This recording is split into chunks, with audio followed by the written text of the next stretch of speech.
Bonjour, moi c'est Cyriac Assassa et ma présentation d'aujourd'hui se base sur l'approche motivationnelle.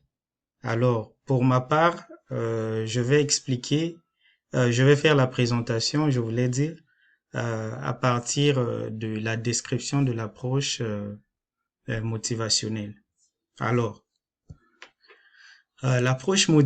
motivationnelle, c'est la relation d'aide, premièrement, et un processus de changement développé par Miller et Rolnick en 1991.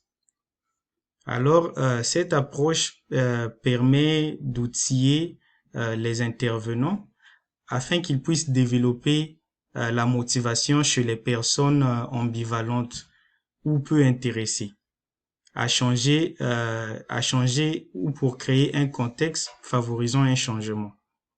Donc, pour cette approche est composée de trois parties. Donc, il y a trois composantes de l'approche motivationnelle. Donc, nous avons en premier lieu, nous avons la disposition au changement. Euh, Cela veut dire la volonté de vouloir changer. Donc, cette volonté-là. Et on a la confiance dans le changement. Donc, c'est la confiance dans le changement, c'est se sentir capable ou avoir cette conviction et confiance que oui, je peux atteindre ça, oui, je peux changer ça. Et en troisième partie, nous avons l'importance du changement du point de vue de l'individu. Cela veut dire tout simplement, c'est quelqu'un qui veut changer.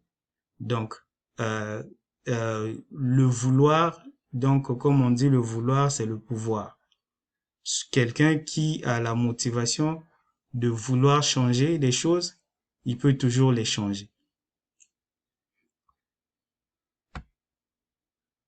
Et ici, nous avons la motivation au changement.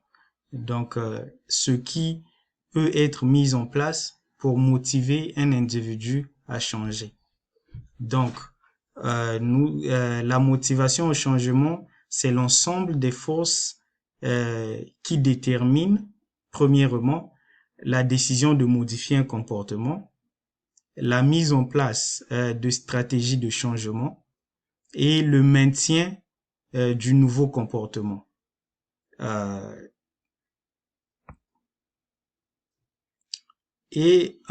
dernier lieu de ma présentation, nous allons parler de la pertinence de cette approche pour quel type de clientèle.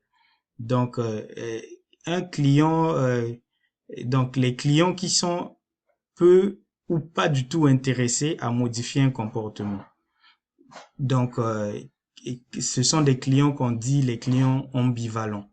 Donc, par là, nous allons prendre un exemple comme si un client se retrouve devant toi euh, pour dire que non, je veux changer, mais il y a des raisons derrière ça.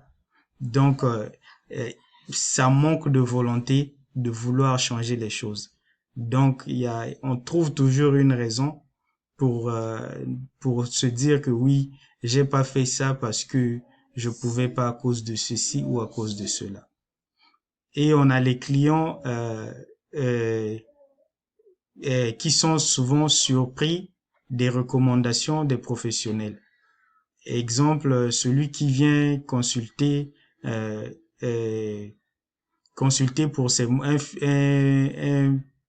consulter un médecin par exemple pour ses maux physiques qui s'entend avoir une prescription pour sa consommation d'alcool. Donc c'est un peu ça pour expliquer cette partie de la pertinence et le type de clientèle. Donc c'était tout pour ma présentation. Merci.